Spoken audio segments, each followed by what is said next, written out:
तो आज हम बात करने वाले हैं द सोप्रानोज सीजन 1 एपिसोड 4 की, जहां टोनी सोप्रानोज की जिंदगी और भी ज्यादा उलझन में पड़ जाती है। टोनी की पर्सनल और क्रिमिनल लाइफ एक दूसरे से टकराने लगती है। एपिसोड 4 स्टार्ट होता है और हम देखते हैं टोनी सोप्रानो को, जो अपने थेरेपी सेशंस को लेकर काफी ज्यादा पैरानॉइड हो चुका है। उसे हर समय ये डर लगा रहता है कि कहीं कोई उसे डॉक्टर जेनिफर मिल्फी के साथ देख न ले। एक दिन तो सिचुएशन इतनी क्लोज हो जाती है कि सिल्वियो डांटे उसी बिल्डिंग के पास एक डेंटिस्ट के पास आता है, जहाँ पर डॉक्टर मेल्फी का क्लिनिक था। टोनी बस थोड़े से फर्क से पकड़े जाने से बच जाता है और ये मूवमेंट उसकी एंजाइटी और भी बढ़ा देता है। लेकिन इसके बावजूद भी टोनी थेरेपी छोड़ना नहीं चाहता था। असल में अब उसकी फीलिंग्स डॉक्टर मिल्फी के लिए बदलने लगी थी। अब टोनी डॉक्टर मिल्फी का सिर्फ पेशेंट नहीं रहा, बल्कि वो उसके साथ इमोशनली अटैच होने लगा था। टोनी इतना आगे बढ़ जाता है कि वो अपने एक आदमी विन मैकेजियन को डॉक्टर मिल्फी पर नजर रखने के लिए लगा देता है। टोनी चाहता है कि उसे सब कुछ पता चले कि डॉक्टर मिल्फी की पर्सनल लाइफ में क्या चल रहा है। मैकेजियन सिचुएशन को गलत समझ लेता है। उसे लगता है कि डॉक्टर मिल्फी टोनी की मिस्ट्रेस है। एक दिन जब वो डॉक्टर मिल्फी को एक आदमी के साथ डेट पर जाते देखता है तो उसका ईगो ट्रिगर हो जाता है। वो अपनी पुलिस पावर का गलत इस्तेमाल करता है और उनकी गाड़ी को रोक देता है। मैकेजिन डॉक्टर मिल्फी की डेट पर झूठा आरोप लगाता है कि उसने सिग्नल क्रॉस किया है और मैकेजिन कहता है कि उसे लगता है कि वो आदमी शराब पीकर गाड़ी चला रहा है। इसके बाद वो आदमी मान लेता है कि उसने थोड़ी सी वाइन पी थी। फिर मैकेजिन उसको एक सीधी लाइन में चलने को कहता है ताकि पता लगाया जा सके कि इस आदमी ने शराब पी है या नहीं। इसी बात को लेकर इन दोनों में थोड़ी बहस हो जाती है और मैकेजिन उस आदमी को बहुत बुरी तरह से पीटता है और उसे अरेस्ट भी कर लेता है। डॉक्टर मिल्फी पूरी तरह से शॉक रह जाती है। मैकेजिन उससे थोड़ी अजीब तरीके से बात करता है, जैसे वो टोनी के लिए जेलस हो।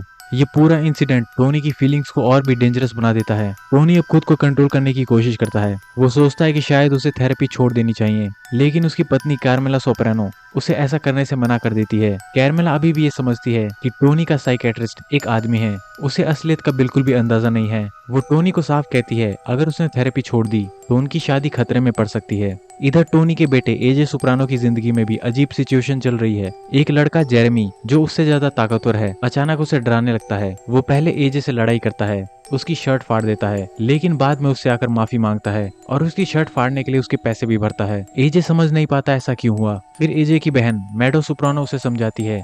वो बताती है कि जेरेमी असल में एजे से नहीं बल्कि उसके पिता टोनी से डरता है। टोनी की रेपुटेशन इतनी स्ट्रांग है कि लोग उनके परिवार से पंगा लेने से डरते हैं। एजे को पहली बार एहसास होता है कि उसके पिता का असली काम क्या है जब वो मीडो के साथ मिलकर मॉब रिलेटेड वेबसाइट देखता है, तो उसे सच्चाई धीरे धीरे समझ आने लगती है। उधर क्रिस्टोफर अभी भी डरा हुआ है। उसके साथ जो मॉक एग्जीक्यूशन हुआ था उसका असर अभी तक उसके दिमाग में है। उसने नेक ब्रेस पहनी हुई है और वो मेंटली भी थोड़ा अनस्टेबल लग रहा है। जब वो एड्रीना के साथ ब्रेंडन के घर जाता है तो उसे शॉकिंग दृश्य देखने को मिलता है। ब्रेंडन बाथटब में मरा पड़ा है और उसकी एक आंख पर गोली भी लगी है। ये देखकर क्रिस्टोफर पूरी तरह से हिल जाता है। उसे लगता है कि टोनी ने उससे बदला लिया है क्योंकि उसने मीडो को ड्रग्स दी थी। वो तुरंत मीडो से बात करता है और कंफर्म करता है कि उसने टोनी को कुछ बताया तो नहीं। मीडो कहती है कि उसने टोनी को कुछ नहीं बताया और ये बात सुनकर क्रिस्टोफर को थोड़ी राहत मिलती है। लेकिन असली सच सामने आता है।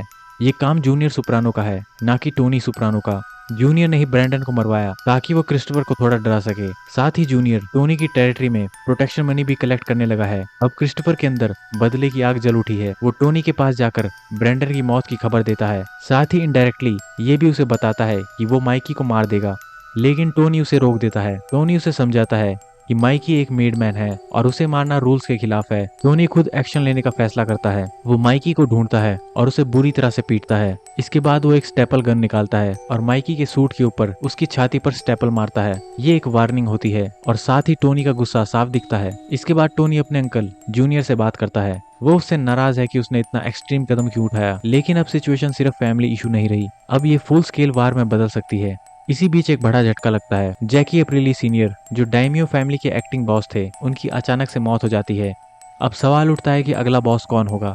टोनी के पास सपोर्ट है, वो चाहे तो खुद बॉस बन सकता है, लेकिन टोनी समझता है कि अगर उसने ये कदम उठाया तो जूनियर के साथ सीधा वार हो जाएगी। डॉक्टर मिल्फी के साथ सेशन में टोनी को एक इंटरेस्टिंग आइडिया मिलता है। डॉक्टर मिल्फी इनडायरेक्टली उसे समझाती है कि कभी कभी बुजुर्ग लोगों को इल्यूजन ऑफ कंट्रोल देना बेहतर होता है। टोनी इस बात को अपनी सिचुएशन पर अप्लाई करता है। वो जूनियर को बॉस बनने का मौका दे देता है, लेकिन ये डिसीजन पूरी तरह से एक स्ट्रेटजी होता है। टोनी खुद पीछे रहकर असली पावर अपने पास रखता है। जूनियर बॉस बनेगा, लेकिन इन्वेस्टिगेशंस और लीगल प्रेशर भी उसी पर आएगी और इसी दौरान टोनी प्रॉफिट कमाता रहेगा और सेफ भी रहेगा। जूनियर इस डील से तो खुश हो जाता है क्योंकि उसे लगता है कि वो सच में बॉस बन गया है, लेकिन असल में टोनी ही गेम को कंट्रोल कर रहा होता है। एपिसोड के अंत में हम देखते हैं कि टोनी अपने डिसीजन से काफी खुश है। वो समझ चुका है कि पावर हमेशा सामने रहकर नहीं बल्कि पीछे रहकर भी कंट्रोल की जा सकती है। और सबसे इम्पोर्टेंट बात, वो थेरेपी कंटिन्यू करने का फैसला करता है। और इसी के साथ ही एपिसोड 4 खत्म हो जाता है।